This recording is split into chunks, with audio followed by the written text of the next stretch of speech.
नमस्कार दोस्तों। कन्या राशि के लिए पिछले करीबन 3-4 महीने से बातें जो है वो ठीक नहीं चल रही है, खास करके करियर के मामले में और आपके स्वास्थ्य के मामले में। करियर के मामले में अगर देखा जाए तो जो सहकर्मी या फिर वरिष्ठ हैं उनके साथ जो बातें हैं वो थोड़ी कॉम्प्लिकेटेड हो रही है। करियर के मामले में पूरी तरह से आप कॉन्फिडेंट नहीं हो। उसी प्रकार स्वास्थ्य की समस्याओं ने भी थोड़ा घेर लिया था, लेकिन अब जाके अप्रैल महीने में जो बातें हैं वो किस प्रकार से हो सकती है।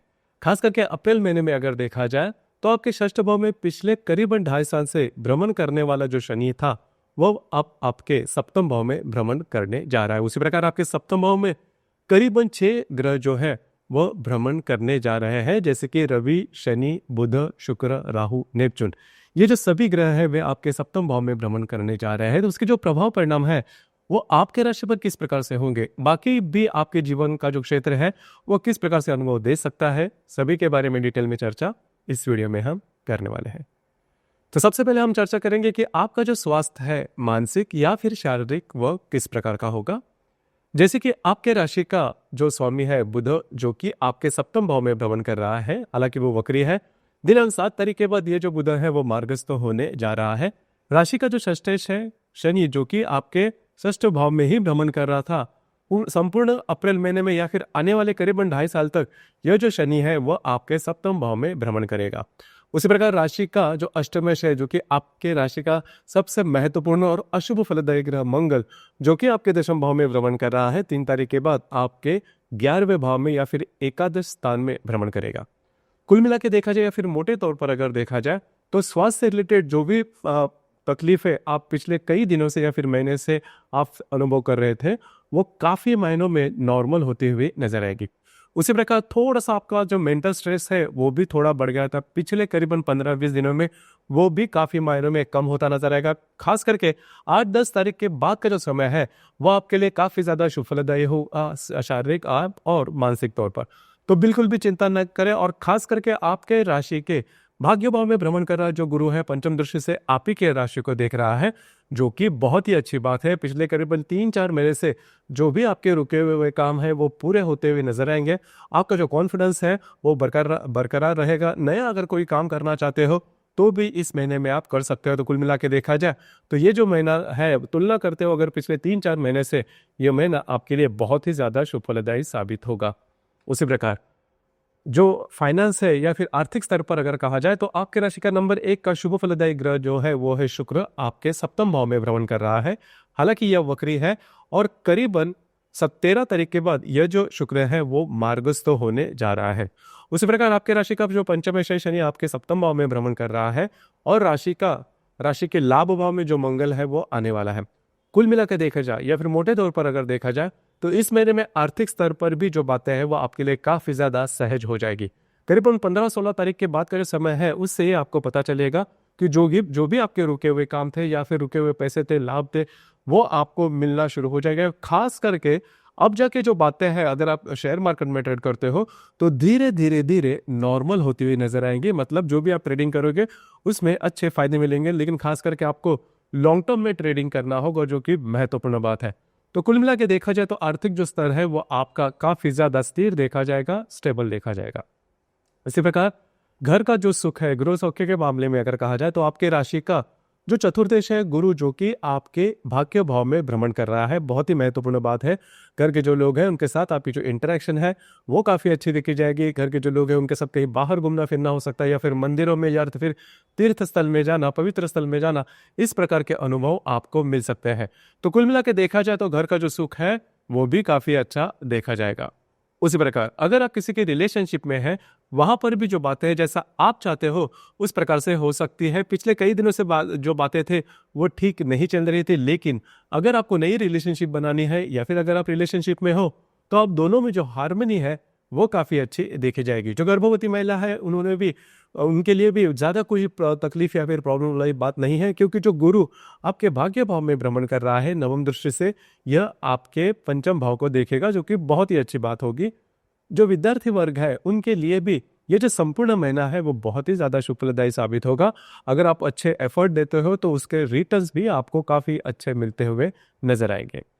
अब यहाँ पर आगे आने वाली जो बात है वैवाहिक जीवन के मामले में वो बहुत ही ज्यादा महत्वपूर्ण है, क्योंकि आपके राशि का जो सप्तमेश है वो भाग्य भाव में भ्रमण कर रहा है, राशि का भाग्य जो है वो सप्तम भाव में भ्रमण कर रहा है। और लेकिन सप्तम भाव में बहुत सारे जो ग्रह है वो आ चुके हैं, करीबन 6 ग्रह, मतलब रवि, शनि, बुध, शुक्र, राहु, नेपच्यून, ये जो सभी ग्रह है ये आपके सप्तम भाव में आ चुके हैं। हालांकि यहाँ पर 2-3 बातें हैं जिस पर ध्यान देना आवश्यक है। आपके जो वैवाहिक जोड़ीदार है उनके साथ कहीं बाहर घूमना फिरना हो सकता है, उनके साथ आपकी जो इंटरेक्शन है वो काफ़ी अच्छी देखी जाएगी, लेकिन उनके स्वास्थ्य की जो समस्याएं हैं वो काफ़ी ज़्यादा बाहर आ सकती है, वो थोड़ी बहुत गंभीर भी हो सकती है। बस आपको उनके स्वास्थ्य के बारे में थोड़ा ध्यान देना होगा, और उनके जो मूड स्विंग है वो थोड़े ज़्यादा देखे जाएंगे। आपको लग सकता है कि आपके जो वैवाहिक जोड़ीदार है वो आप पर हावी हो रहे हैं। ये जो बात है वो थोड़ी सी महत्वपूर्ण है, आपको इस पर थोड़ा सा ध्यान देना होगा। बाकी अगर देखा जाए तो जो बातें हैं आप में और आपके जो वैवाहिक जोड़ीदार उनमें काफ़ी अच्छी देखी जाएगी। उसी प्रकार जो व्यक्ति विवाह करना चाहते हैं कन्या राशि के, उनके लिए भी ये जो समय है अप्रैल 2025 का, वो काफ़ी ज़्यादा शुभ फलदायी साबित होगा। उसी प्रकार कार्य क्षेत्र के बारे में अगर कहा जाए तो ये जो बात है पिछले 3-4 महीने से ठीक नहीं चल रहे थे। आपके जो सहकर्मी या फिर वरिष्ठ है उनके साथ जो बातें हैं वो थोड़ी सी कॉम्प्लिकेटेड हो रही है।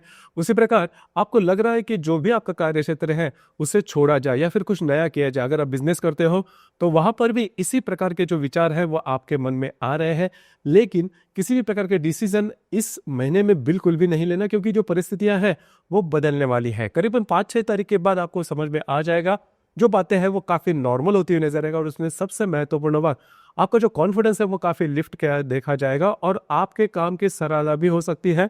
उसी प्रकार कुछ नए अपॉर्चुनिटी वगैरह भी आपको मिल सकती है।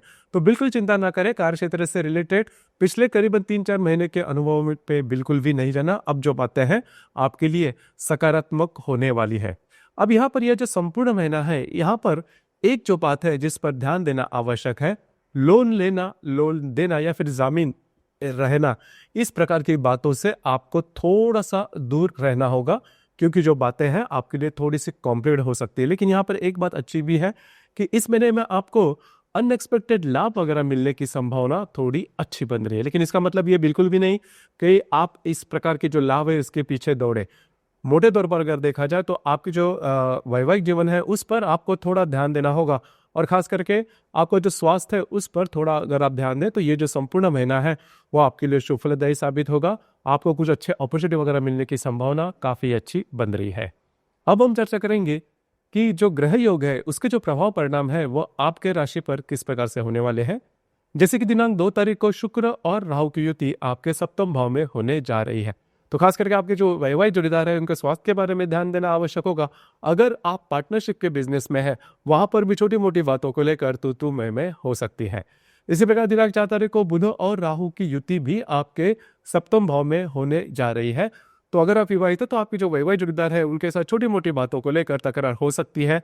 ये तकरार थोड़ी बढ़ भी सकती है, और खास करके मिसअंडरस्टैंडिंग की वजह से ये जो बातें हैं वो होने की संभावना थोड़ी ज्यादा बन रही है। इसी प्रकार आपके सप्तम भाव में भ्रमण कर रहा शनि आपके लाभ भाव में भ्रमण कर रहे मंगल के साथ त्रिकोण योग करने जा रहा है। अब ये जो योग है बहुत ही ज्यादा शुभ फलदायी साबित होगा, आप बहुत ही ज्यादा एक्टिव रहोगे। आपकी जो वैवाहिक जोड़ीदार है उनके साथ कहीं बाहर घूमना फिरना हो सकता है, अच्छा समय आपका कट सकता है, कुछ अच्छे लाभ वगैरह मिल सकते हैं। तो जो मंगल शनि का जो त्रिकोण योग आपके सप्तम और आपके लाभ भाव में होने जा रहा है, जो कि काफी महत्वपूर्ण और शुभ फलदायी साबित होगा।